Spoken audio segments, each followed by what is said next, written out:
Before today's lecture, I'd like to mention my epic fantasy novel, Primitica, Volume 1. You can read the completed second edition free, purchase a physical copy, or listen here on the channel to my full reading of the earlier manuscript as it went through editing. Everything is linked through the link tree below. Now, getting into today's lecture. This one is on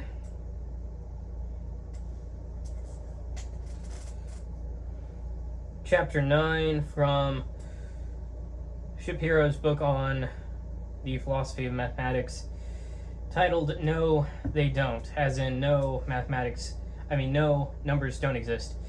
So, nominalism denies the existence of mathematical objects while trying to preserve the seriousness, usefulness, and objectivity of mathematics. So, the question to guide our thoughts here: can we keep mathematics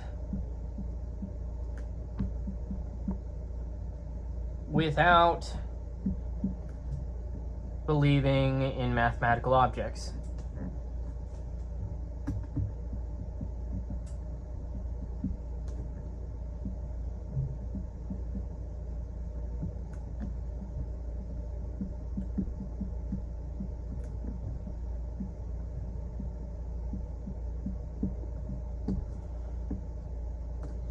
So,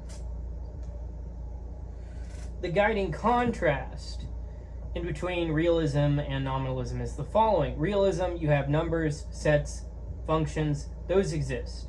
We can take mathematics literally.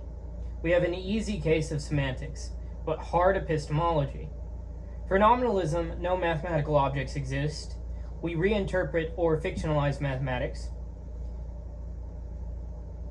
And we have a austere ontology with it being hard to figure out why applicability stands. So,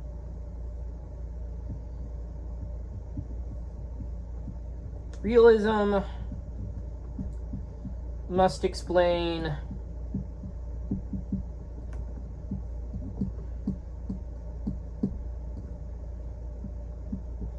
knowledge of abstract objects.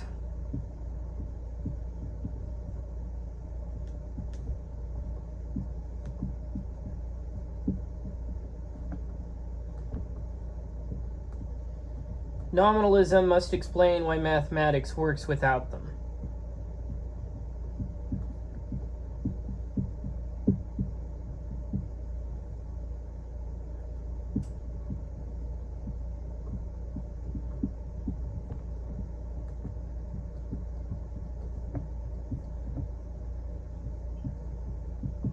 Let's go ahead and move on to the next point.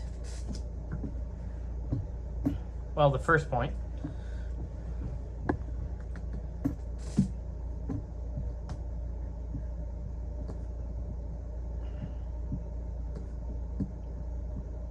The nominalist challenge.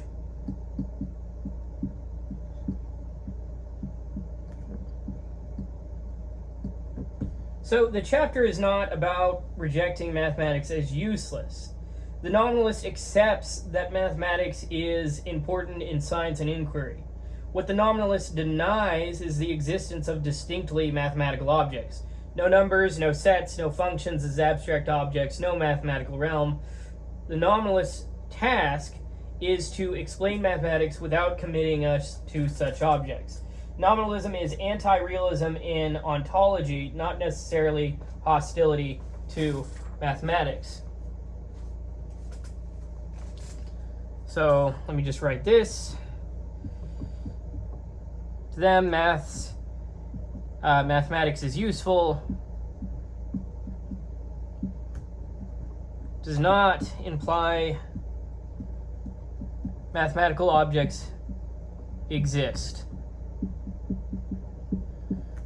So we're left with a question: can mathematics be useful without being literally true?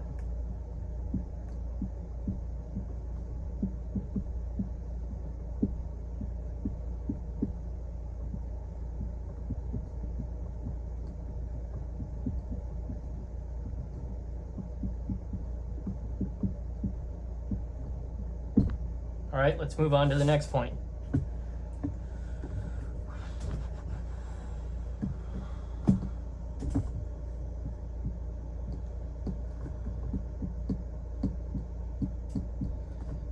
Field's fictionalism. So, Hartree Field calls his view fictionalism. And basic takeaway is that mathematical objects are like fictional characters.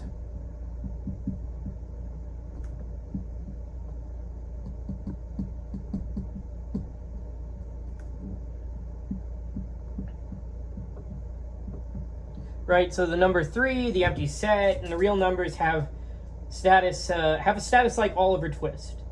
They're useful in discourse, but they don't exist as genuine objects. Field takes mathematical language at face value. He does not reinterpret ordinary mathematical claims so that they secretly mean something else. Since there are no mathematical objects, many mathematical existential claims are false. For instance, there is a prime number greater than 100 is false because there are no numbers, but some universal claims become vacuously true. Like all natural numbers are prime is true because there are no natural numbers, right? So for Field, mathematics is useful fiction, not literal truth.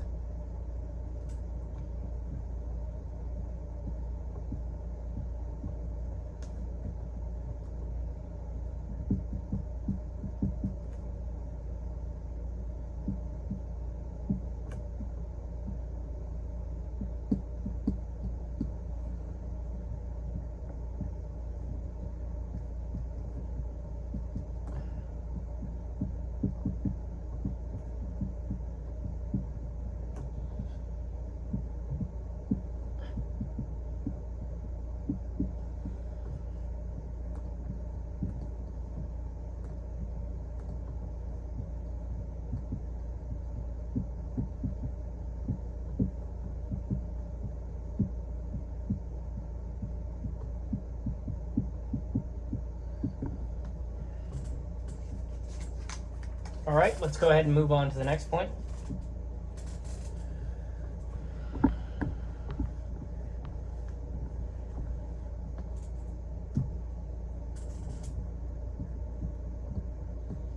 Field against indispensability.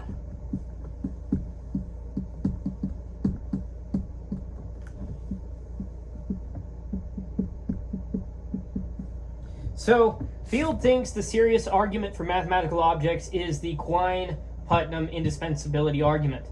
Focused on real analysis and physics, the argument runs, real analysis quantifies over real numbers, real analysis is indispensable to physics. If real analysis is indispensable to physics, then physics commits us to real analysis. Physics is true or nearly true, therefore real numbers exist. Now, Field accepts much of the setup. His main target is indispensability. For Field, real analysis is practically useful, but not ontologically indispensable.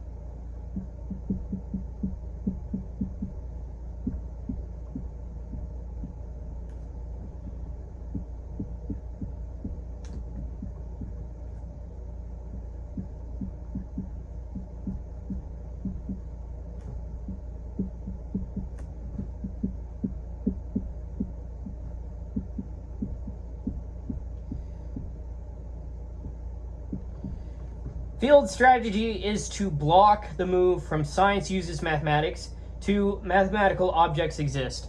And so he makes this move. Right, so practical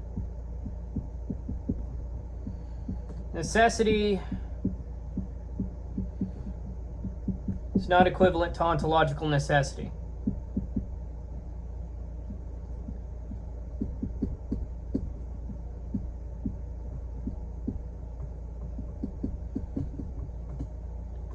right? Scientists need mathematics to work efficiently, but perhaps science can be formulated without numbers.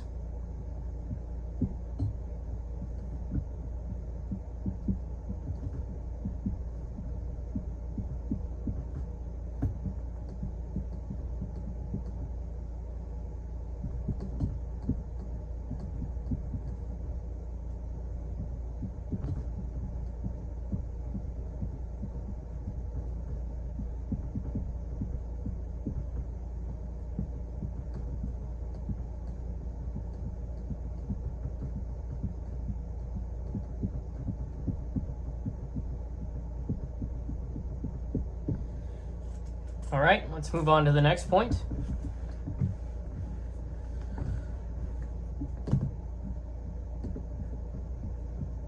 Science without numbers.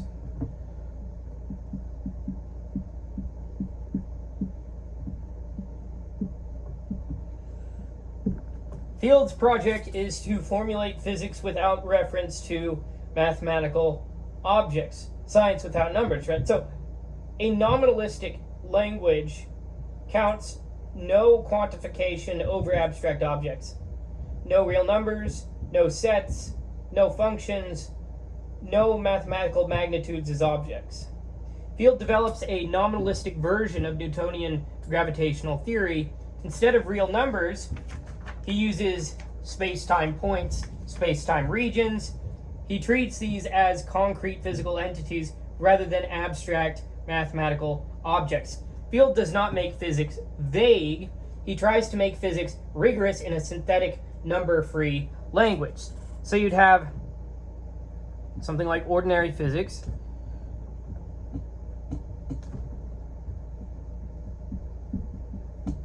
consisting of numbers, functions, coordinates. And then you'd have Field's physics,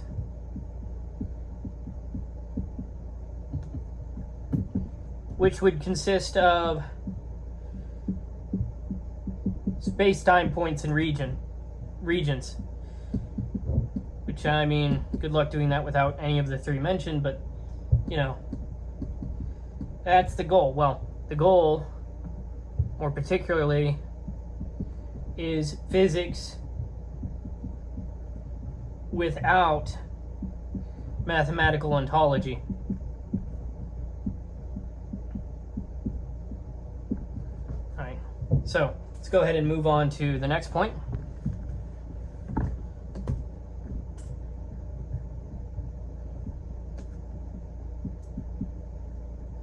Synthetic mechanics.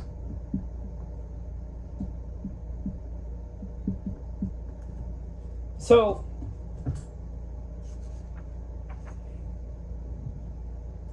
Field's physics is called synthetic mechanics. Now, the contrast is like the contrast between analytic and synthetic geometry. With analytic geometry, you assign numbers to points, you have coordinates and equations, you have real valued representation. For synthetic geometry, you have state relations, state relations among points directly. You have incidence, betweenness, congruence, and geometrical relations.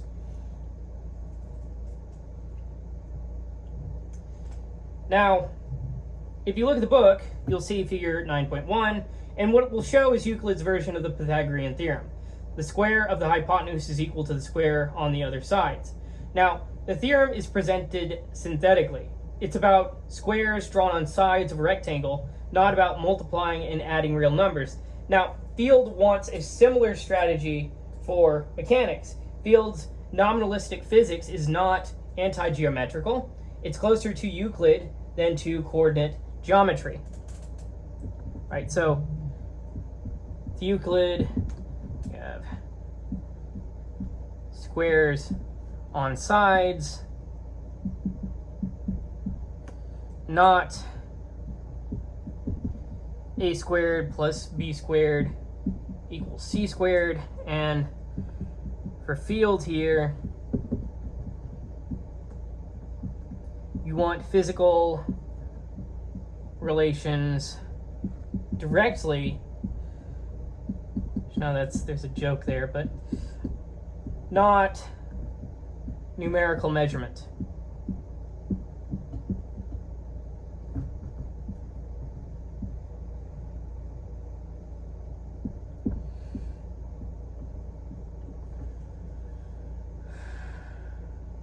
All right. Let's go ahead and move on to the next point.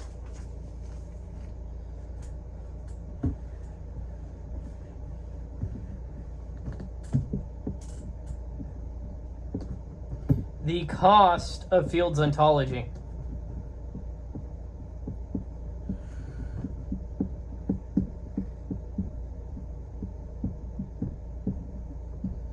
Now, Field avoids numbers and sets, but he accepts a rich ontology of spacetime points and regions. His spacetime contains infinitely many points. It has enough structure to simulate arithmetic and real analysis, and this invites a major criticism. Has Field eliminated mathematics or hidden it in spacetime?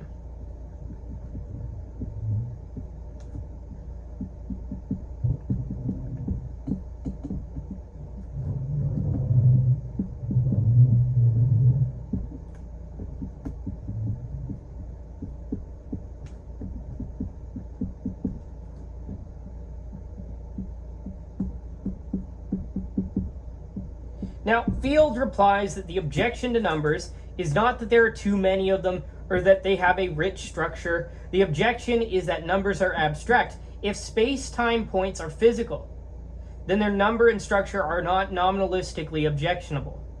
Field trades abstract mathematical objects for a very rich physical space-time structure. So you have this going on where you say, okay, no real numbers, but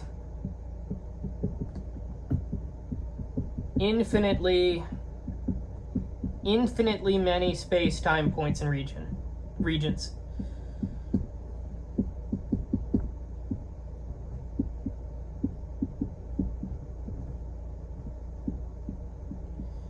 And it's like, well, isn't this kind of just remaking the wheel in a way? Are space-time points really concrete? Concrete.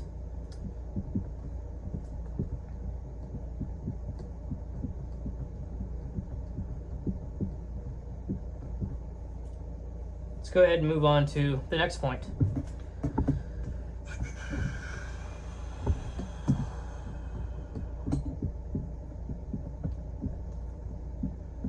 Abstract or physical. Now, Field treats space-time points as physical entities. But this is controversial. So space-time points are not like chairs, baseballs, or even molecules. They don't move, decompose, have mass, endure through time. A point does not have a location in this sense. Rather, it is a location. So critics worry that space-time points look more like mathematical objects than ordinary physical objects, right? So Field's program depends on a defensible distinction between abstract mathematical objects and physical space-time points. So let's get a chart going here. So with an ordinary physical object,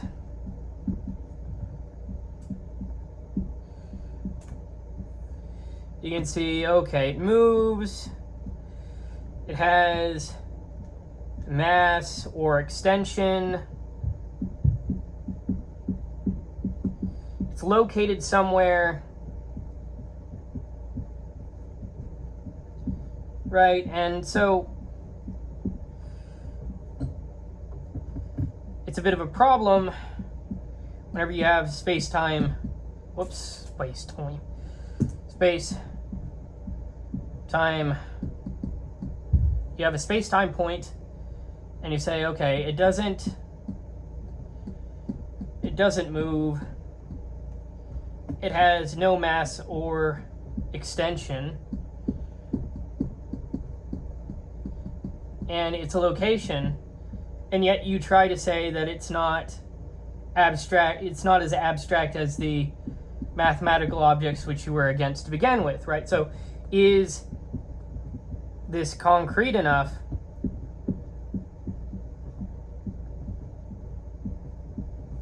for nominalism?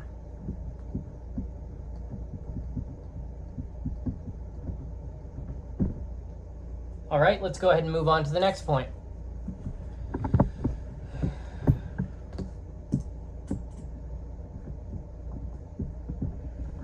Conservativeness. Right, and we've talked about this notion before. The second part of Field's program is conservativeness, though in a different sense, of course. Now, so let's suppose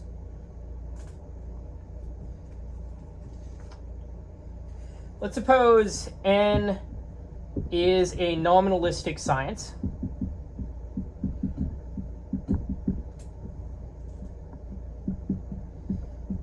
And S is mathematics.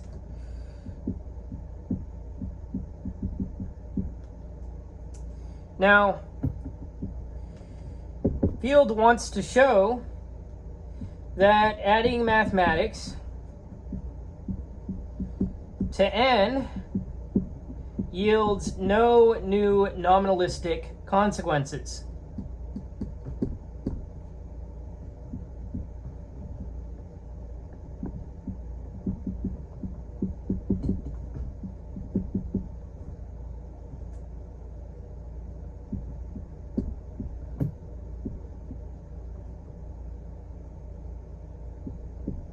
Now, that is if you have phi as a nominalistic sentence,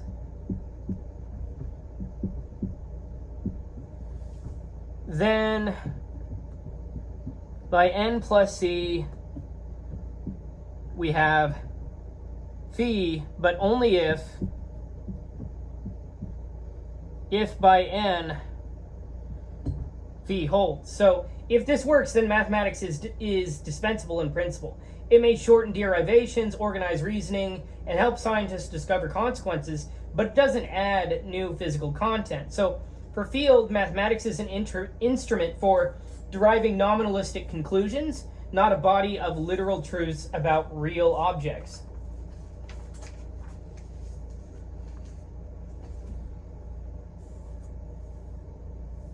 Right, and so this is the bit which conservativeness requires.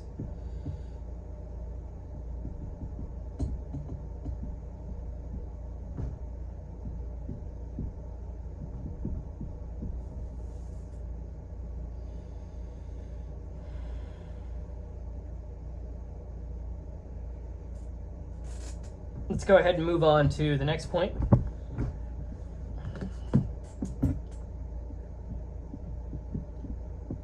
How mathematics is applied.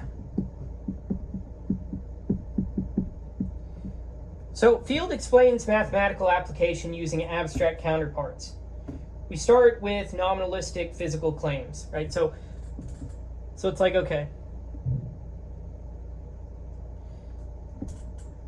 let's just say these represent nominalistic physical claims, phi sub 1, phi sub 2. We move to mathematical counterparts, right? Phi prime sub 1, phi prime sub 2. And we use mathematics to derive some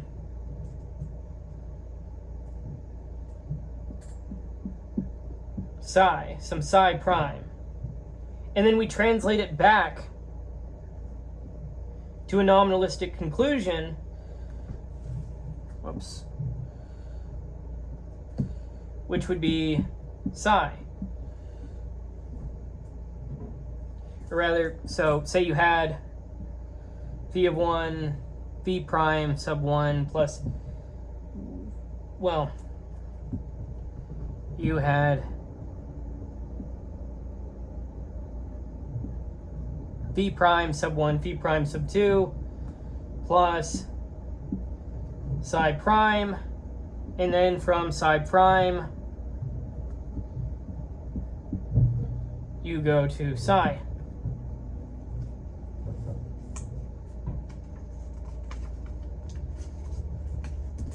And you have mathematics as a useful detour. Now,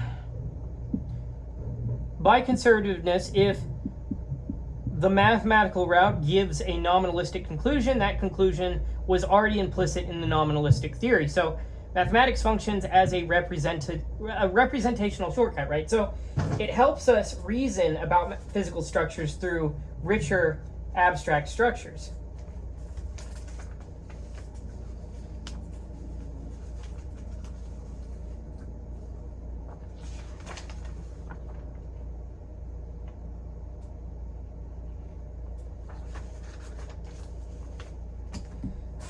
So that's how really Field goes about explaining, okay, how can we explain why it is that mathematics is so good for applications, right? So that in mind, let's go ahead and move on to the next point.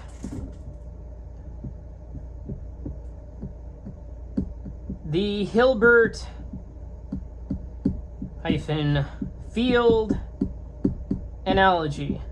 The Hilbert-Field analogy. So the chapter compares Field's program to Hilbert's program. So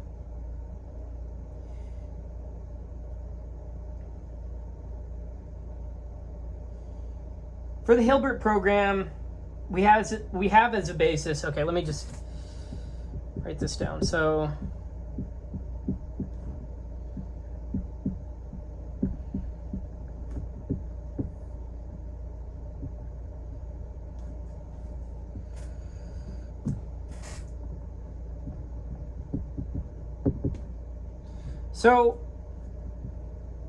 for its basis, the Hilbert program has finitary mathematics,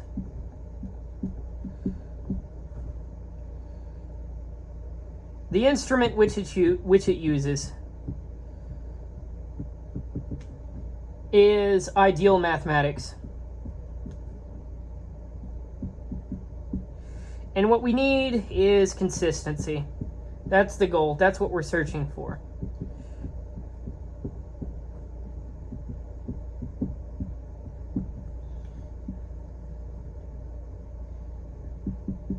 And for the Field program,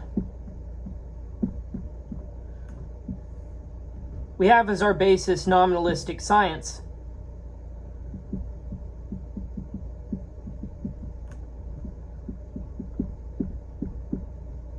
And the instrument which we use is mathematics. And what we need is conservativeness.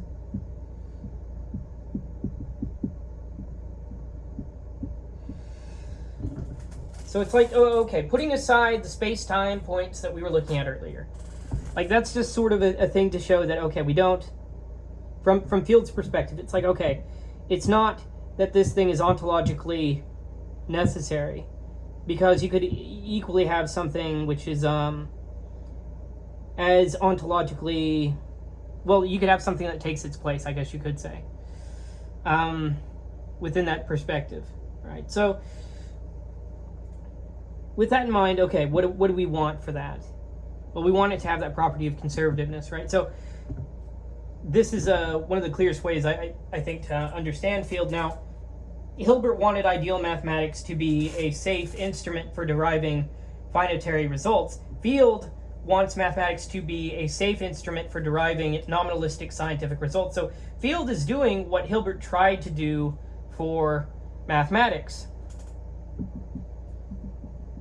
So let me just jot this down. Hilbert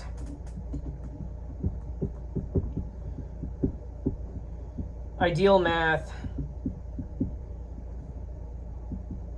is safe if consistent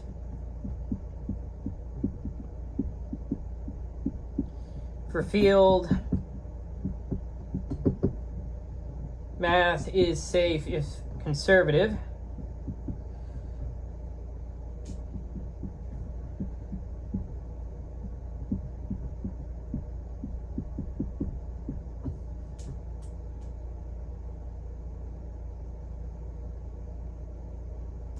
And in each case,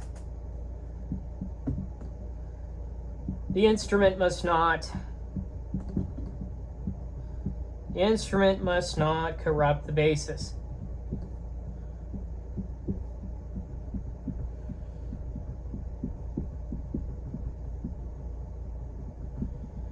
Right? Let's go ahead and move on to the next point.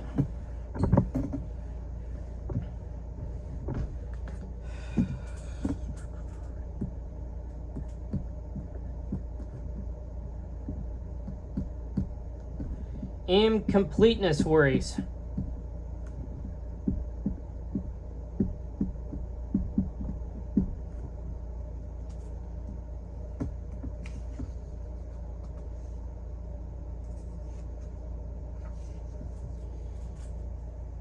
So the analogy with Hilbert creates a problem. Hilbert's program was damaged by Gödel's incompleteness theorem. Field's program faces similar worries because arithmetic can be simulated in the synthetic physics. So there may be nominalistic sentences such that by n, g is not true, but by n plus s, g is proven. So if so, mathematics is not conservative over nominalistic science. Field may reply that mathematics helps us see consequences already contained in the synthetic theory, but then mathematics is not merely a shorter derivation device, it has a discovery role, right? So if mathematics helps us discover consequences unavailable to nominalistic theory alone, then its role is deeper than Field initially suggests. Right, so G is not provable by n, but by n plus s, G is provable. So then mathematics is not merely dispensable shorthand.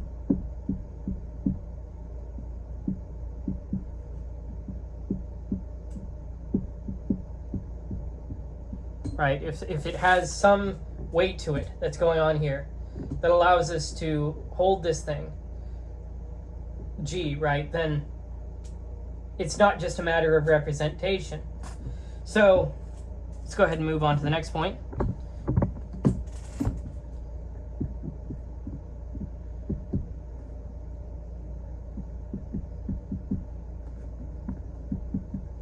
Like, it's not just a casting problem if if you get something fundamentally different, right? So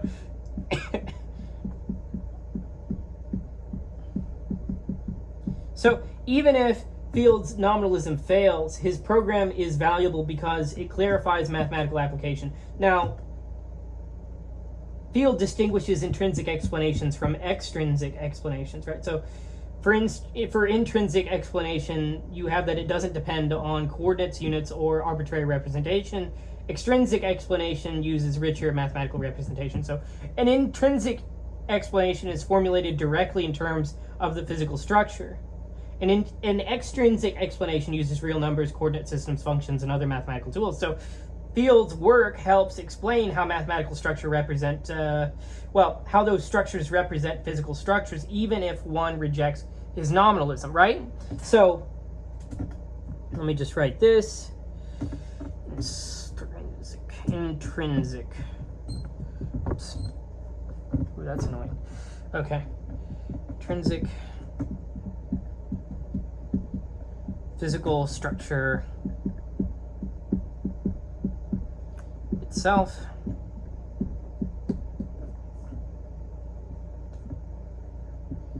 Extrinsic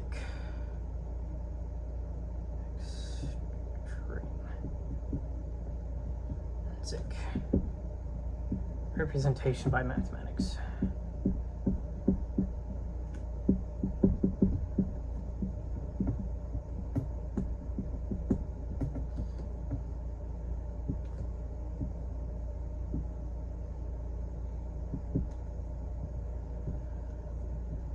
So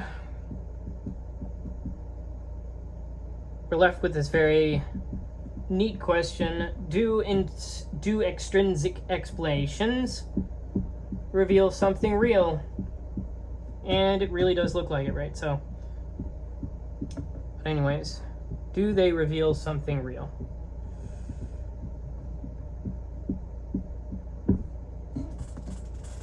Let's go ahead and move on to the next point.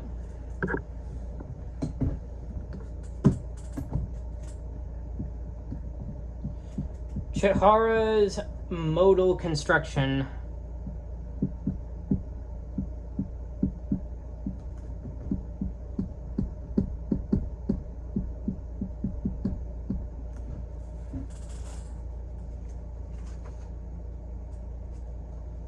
So Charles Chihara develops a different nominalist strategy. So Field takes mathematical language at face value, and he says many mathematical existence claims are false. Now, Chihara instead reinterprets mathematical language so that it avoids reference to mathematical objects while preserving standard mathematical truth values.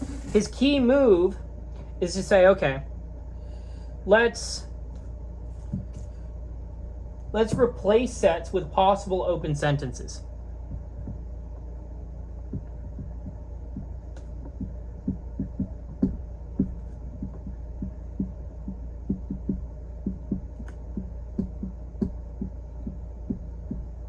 Now let's see if this runs into the same sort of casting problem that we had earlier, right? So an open sentence is a sentence with a variable, such as like, okay, X is a cat, or X loves someone. So instead of talking about the set of cats, Chihara talks about the open sentence, X is a cat. So Chihara tries to get the truth of mathematics without the ontology of mathematics. So sets, well, you have set of cats.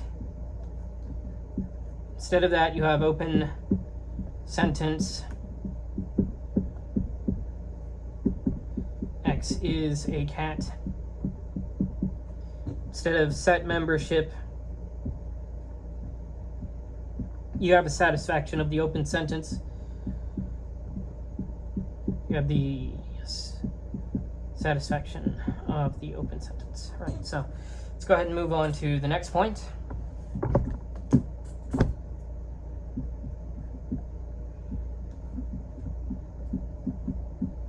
Constructibility quantifiers.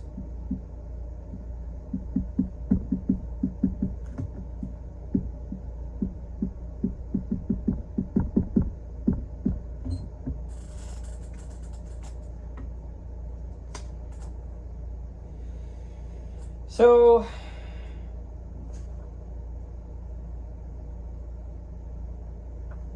Chihara introduces a constructibility modifier. So open parentheses, CX, close parentheses, phi. Now this means it is possible to construct an X such that phi. So this is different from the ordinary existential quantifier, there exists X such that phi. Well, there exists X phi, right? So, which commits us to an existing X, but this open parentheses, capital C, X, close parentheses, phi, does not. For example, it's possible to build a distillery on the Isle of Skye, right? This does not assert that such a distillery exists. Chihara trades ontology for modality. So instead of saying that sets exist, he says certain sentences could be constructed, right? So this has ontological commitment.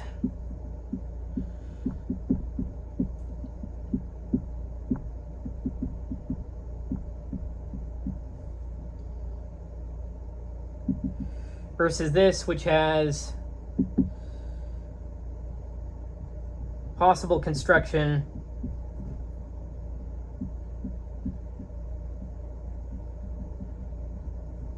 and no commitment. So there we go. It's the thing to answer the, or relational issues over age. No commitment. So this but yes, to be in this case is equivalent to value of is to be in this case equivalent to value of a bound variable.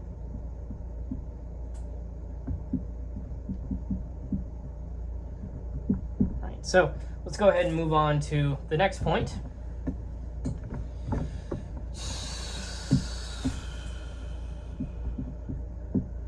Levels of open sentences. And whenever you look at this, you're going to see something very, very similar to something a certain Russell might have come up with. So Chihara builds a hierarchy of levels.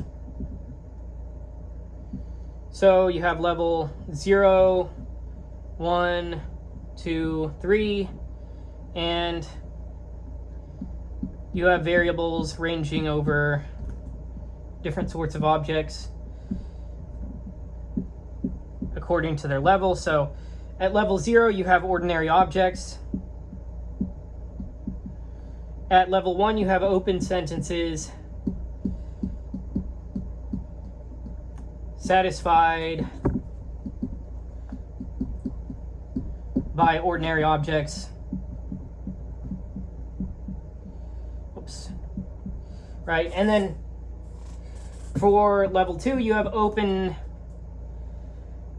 sentences satisfied by level 1 open sentences. For level 3, you have open sentences satisfied by level 2 open sentences, right? And this looks a lot like simple type theory, right? So, and of course it does mirror simple type theory. So in simple type theory, you might have objects, whereas in Chihara's system, you'd have ordinary objects.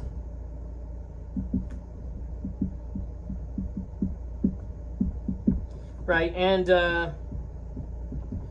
let's say in simple type theory, you could have sets of objects. Right, and for Chihara, you would have constructible open sentences. Right, and so, and in sets of sets, you'd have higher level open sentences, and sets of sets, you'd have higher level constructibility. Right, so, but yeah, so sets would correspond with open sentences, membership, with the satisfaction of said open sentences,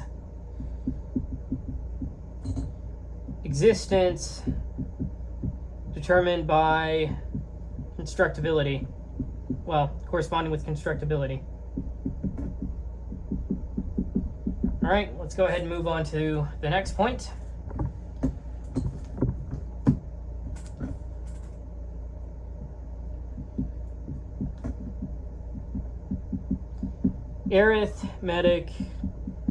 Arithmetic in Chihara's system.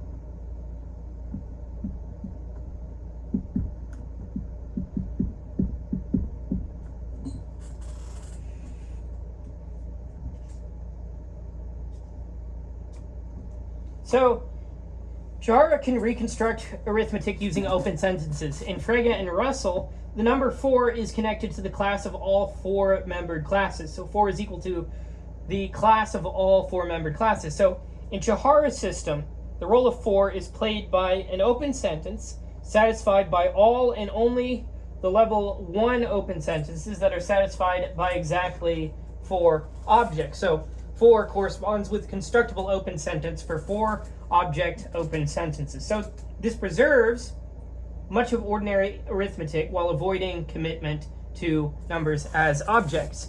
So Frege and Russell have 4 as being equivalent to class of all four-membered classes, and for Chahara,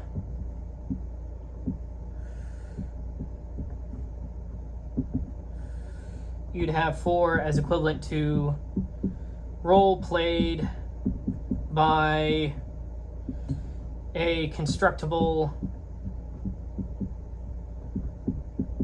open sentence. So Chahara replaces numbers with constructible linguistic surrogates that play the same formal role. Right, so let's go ahead and move on to the next point. Which now, it's kind of a bit of a foreshadowing deal, because it's like, wow, wouldn't it run into the same problems? Right? So, Chahara's cost. Chahara avoids sets and numbers, but he pays a price. His system requires possibility, constructibility, open sentence, dissatisfaction, levels of language. The realist can ask, is this less mysterious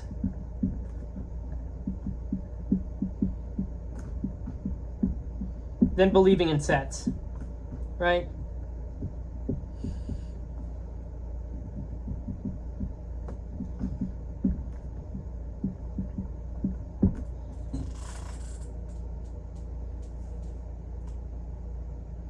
So you have the situation where you have less ontology, maybe, right, and more ideology,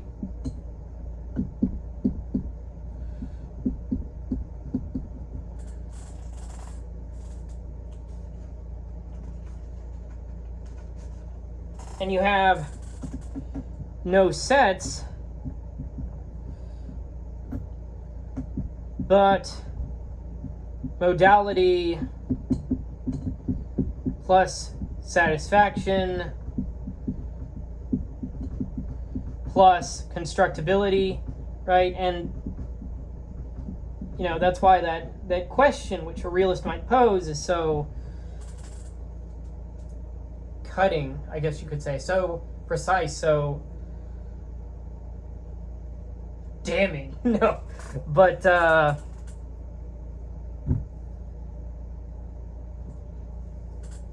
revealing is another thing I could say. But yes, so yes, let's go ahead and move on to the next point.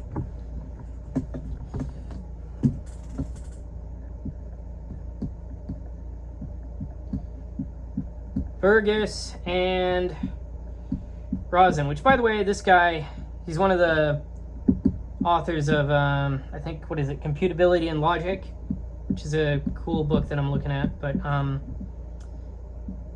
anyhow, Burgess and Rosen, a subject with no object.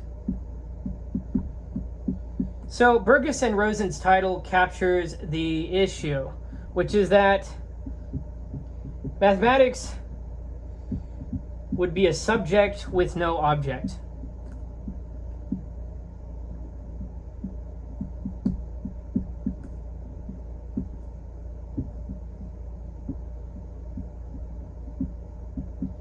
Right? So they ask what motivates nominalism. The standard nominalist objection is epistemological, right? So how can physical beings know abstract, causally inert objects? But this often presupposes a causal theory of knowledge, right? So we can know about objects only if we have causal contact with them.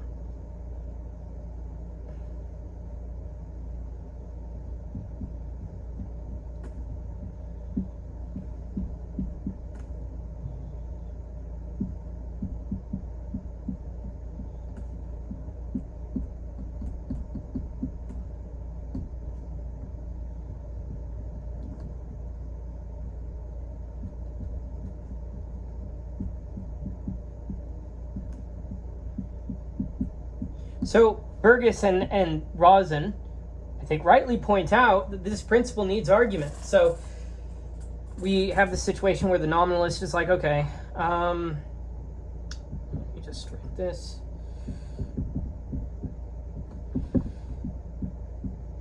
realist must explain abstract knowledge.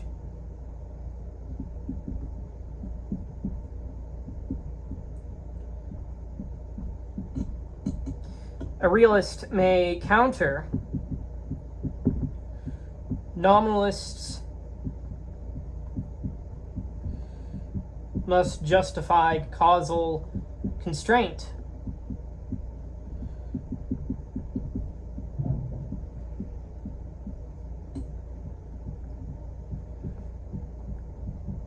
Right? So, like, who really has the burden of proof?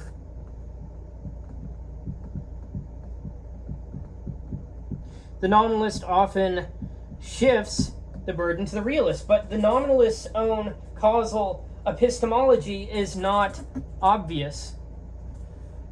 Let's move on to the next point.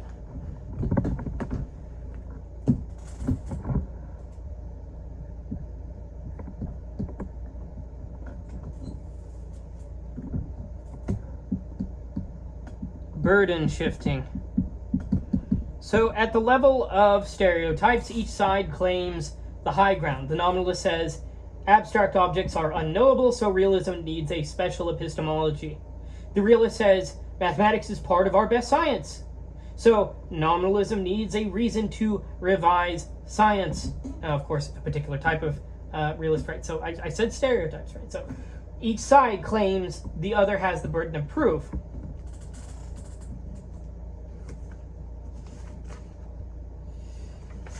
So let's get a chart going here.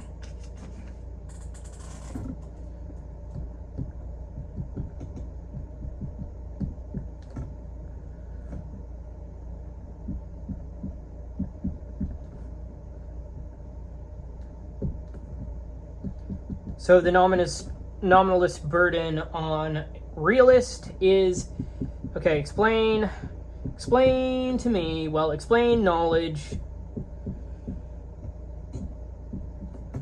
of abstract objects.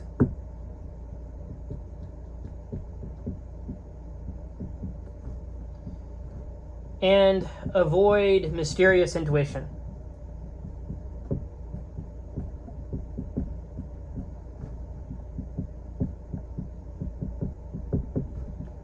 Let's go ahead and move on to, no, not really. Now, the realist burden on the nominalist is, okay, explain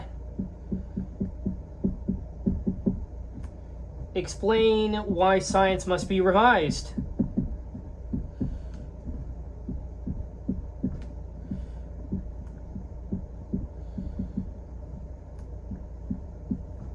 And I'll give you one more, which is to avoid ad hoc reconstruction, which, you know, is really what we see whenever we look at these nominalist theories. Is just construction of an earlier idea. Now,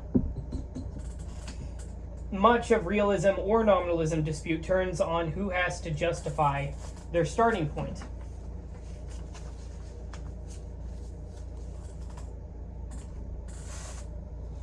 Let's go ahead and move on to the next point.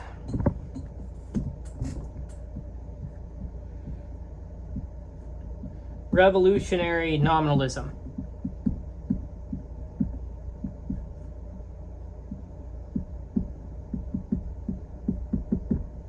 So Vergas and Rosen distinguish two ways to understand nominalist reconstructions. So the first is revolutionary nominalism. So, which is basically, okay, replace ordinary mathematical science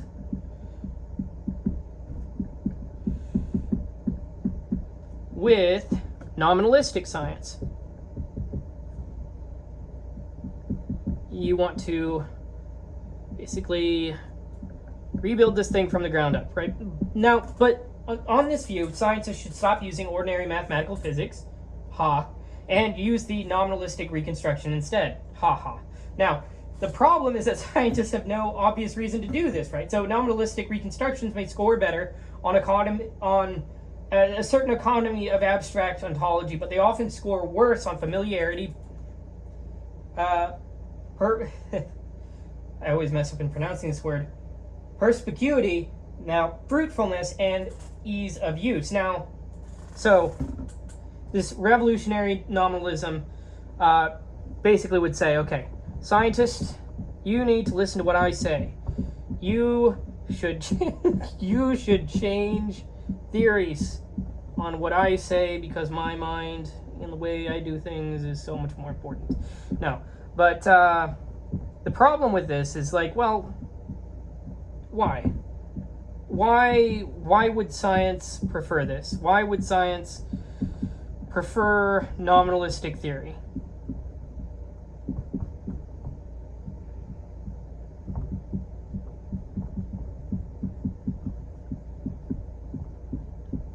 Right, so a naturalistic revolutionary nominalist must show that nominalistic theories are better by ordinary scientific standards. There's another path in this next point. So, hermeneutic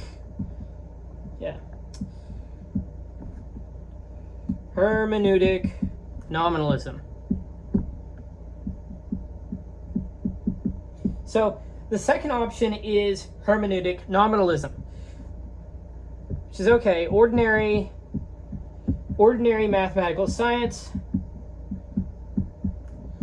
It already means something nominalistic.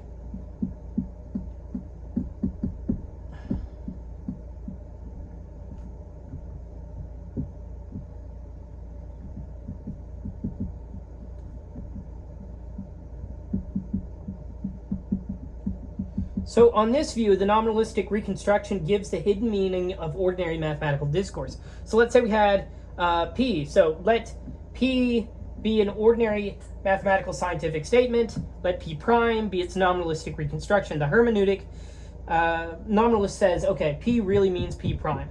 But Burgess and Rosen object that synonymy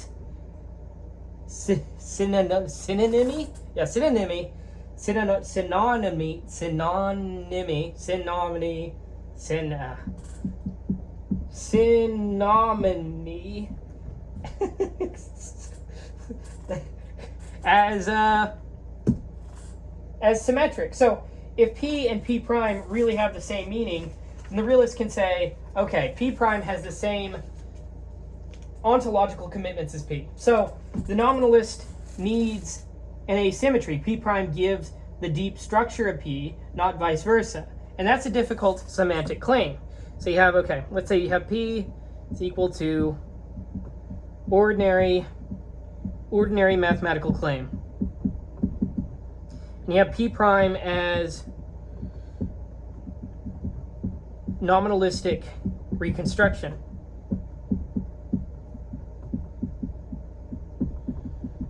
Now the hermeneutic claim is, okay, P synonymity seems like it should be the word, but P really means P prime. And the problem with that is, why not read it the other way? Right? Why not just use the thing we had before, right? But this is more precise, I suppose. So, yes. So, hermeneutic nominalism is show that ordinary mathematical language secretly has a nominalistic meaning. Synonymy.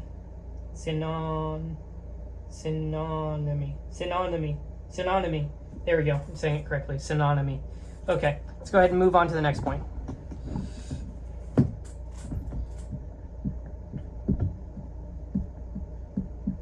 Synonymy. What are reconstructions for? What is it good for? Profit. Now, Burgess and Rosen press a general question. What is the nominalistic reconstruction supposed to accomplish?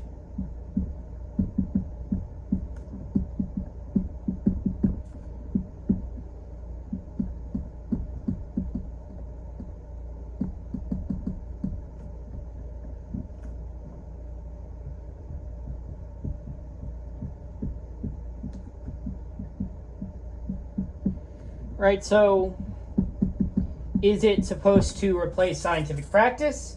Well, then it's revolutionary. Or is it supposed to, and it runs into the problems that we were looking at, or is it supposed to reveal the true meaning of scientific practice, in which case it's hermeneutic and you run into that problem. So if neither, the nominalist must explain what philosophical conclusion follows from the mere fact that such a reconstruction is possible. Nominalists must say what their reconstructions are for. Right, so you run into questions of replacement,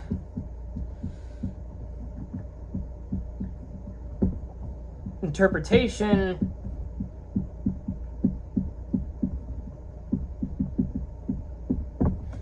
possibility proof, right? Possibility proof.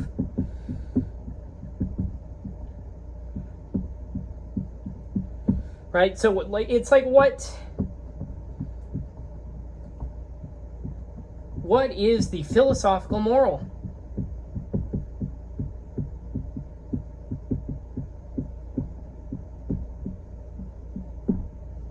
Let's go ahead and move on to the next point.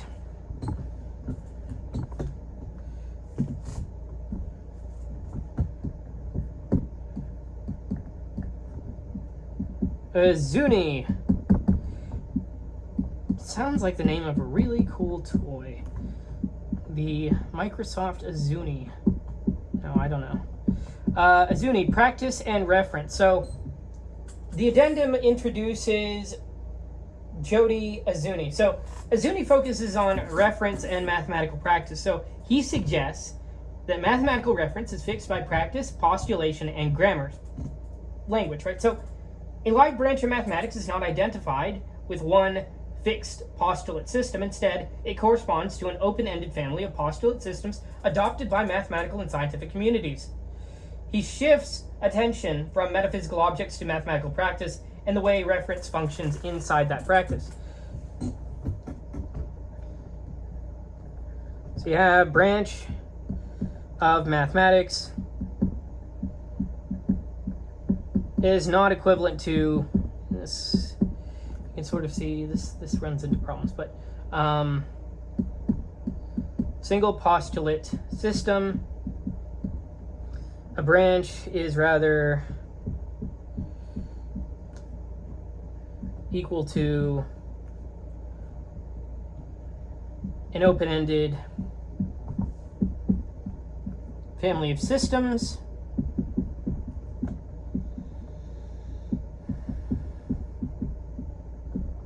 And you have reference fixed by practice, which I think is a bit true, but that's kind of hard to differentiate from a single postulate system, right? And so, and this thing runs into problems, right? But for now, let me just put it that way, right? So Azuni shifts attention from metaphysical objects, right, to mathematical practice, and so you wind up with this way of looking at things. So let's go ahead and move on to the next point.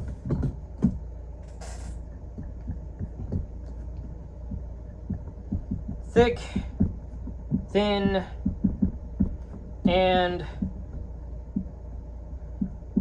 ultra thin protection. No, reference. So Azuni distinguishes three kinds of reference. So thick reference is causal contact with objects.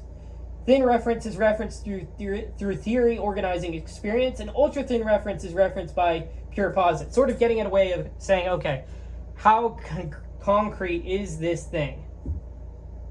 Right? So reference to ordinary physical objects, that's thick. Thick. right? So some theoretical scientific reference may be thin, mathematical reference is ultra thin, right? So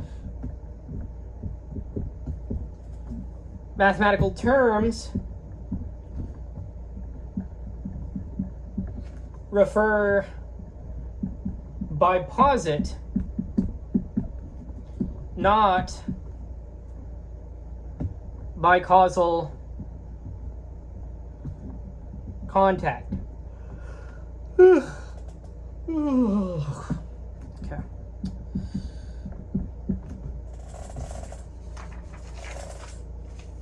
Let me just jot down those things right there. So thick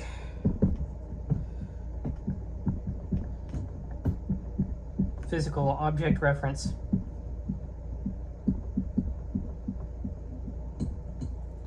Thin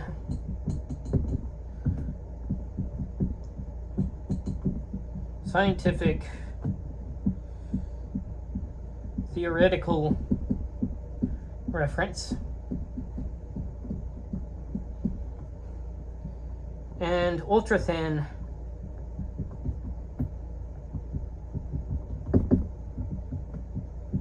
mathematical reference, which is funny because it doesn't, there's not really a differentiation, at least in this text, about like, okay, but what about theoretical mathematics? Ultra thin, right? So, but yeah, Zuni explains mathematical reference without making it metaphysically heavy. So let's get into the next point.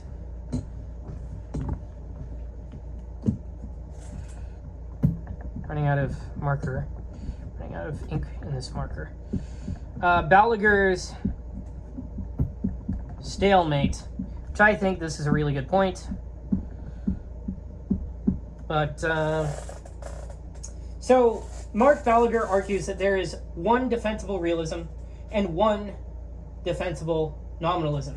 The defensible realism is full-blooded Platonism, which I'll just call FBP. All possible mathematical objects exist. If a mathematical theory is possible or consistent, then there is some part of the mathematical universe that satisfies it.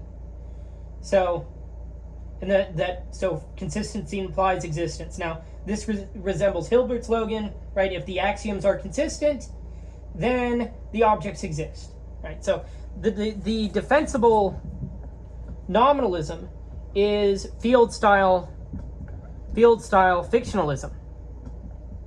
FSF, which is basically just, you know, mathematics is a useful fiction.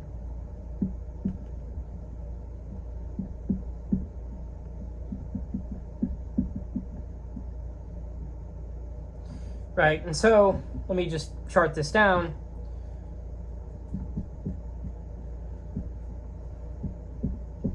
Full-blooded Platonism, which I just think is such a fun term. And what you have here is, as I mentioned, all possible math objects exist. Mathematical objects exist.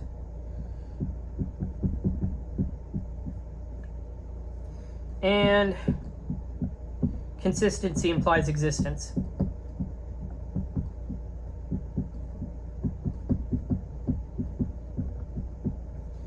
Whereas for fictionalism,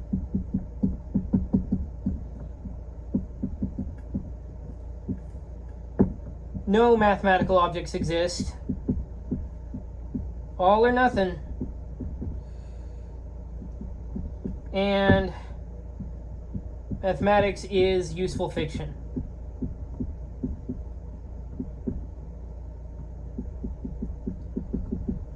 Balaguer argues that both full-blooded Platonism and fictionalism are rationally unbeatable. Let's go ahead and move on to the next point.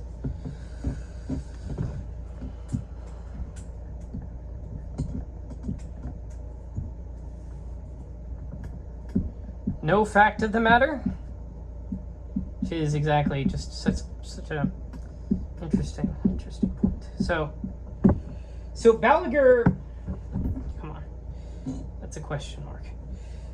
Balaguer goes further than epistemic stalemate. He suggests that there may be no fact of the matter whether mathematical objects exist. It's an undecidable thing, right? So, existence hypothesis. But numbers exist. May be neither true or false.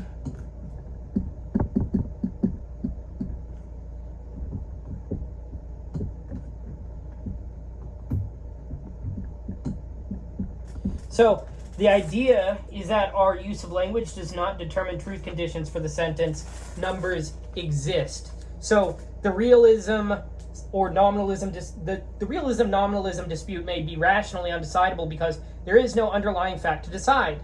Balaguer's most radical claim is not merely that we cannot know whether numbers exist, but that there may be no fact of the matter, right? And so it's like, okay, the epistemic thesis. How do we know what we know? We cannot settle this issue. Let me just have it in my notes as such, so I want to keep it consistent. So we cannot settle this issue from this perspective.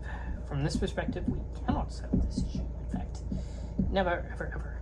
And then the metaphysical thesis.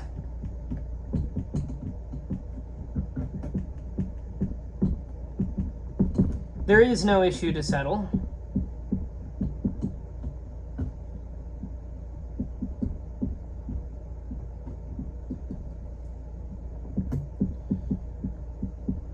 And so we wind up with the question, okay, do numbers exist?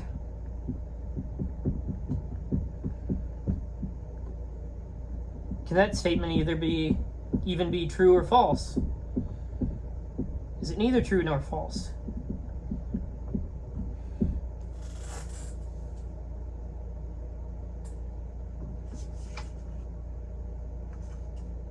That being said, let me move on to the conclusion and then the final framing.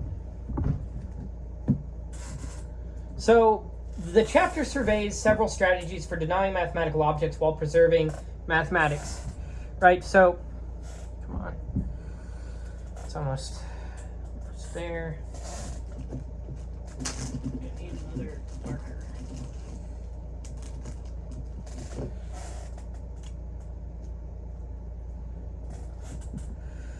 So we have field over here with fictionalism.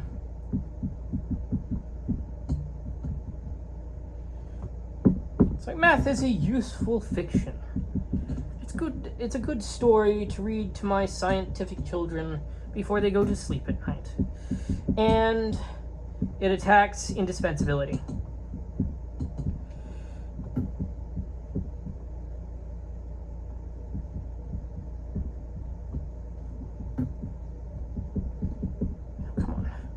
Took up way more room than I wanted it to.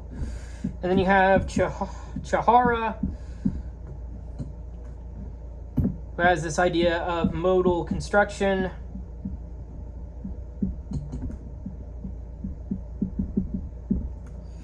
Right, and you have sets become possible open sentences.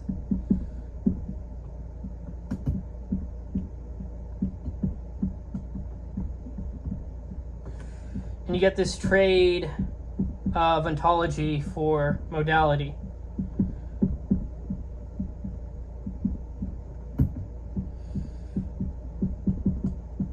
Which I think just puts more pressure on the person looking at the thing. But maybe not. There is something to be said about existential dread. Okay, no. But for Azuni and Balaguer, we have practice or stalemate.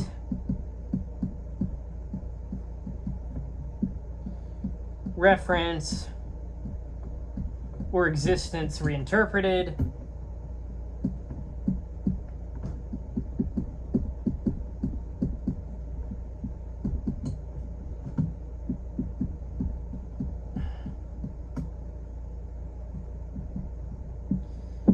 and questions the debate itself.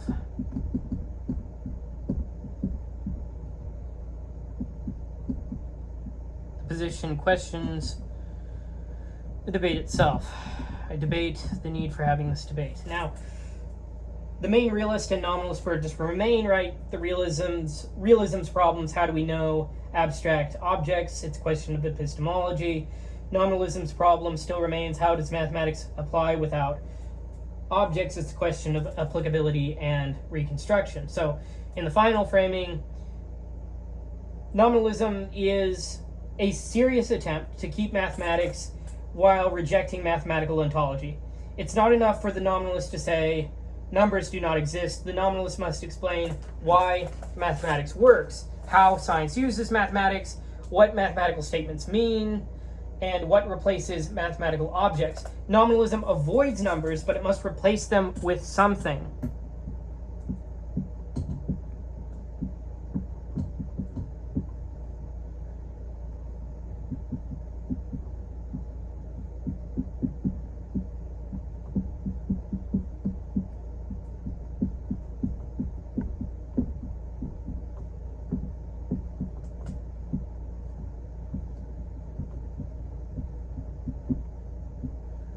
Right, and so the question is whether the replacement is less mysterious.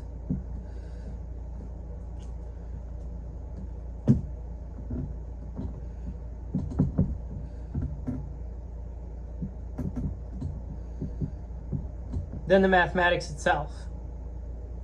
Is the question, well, is the replacement less mysterious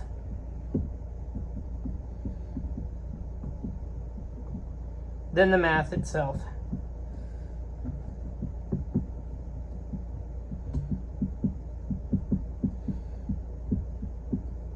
Or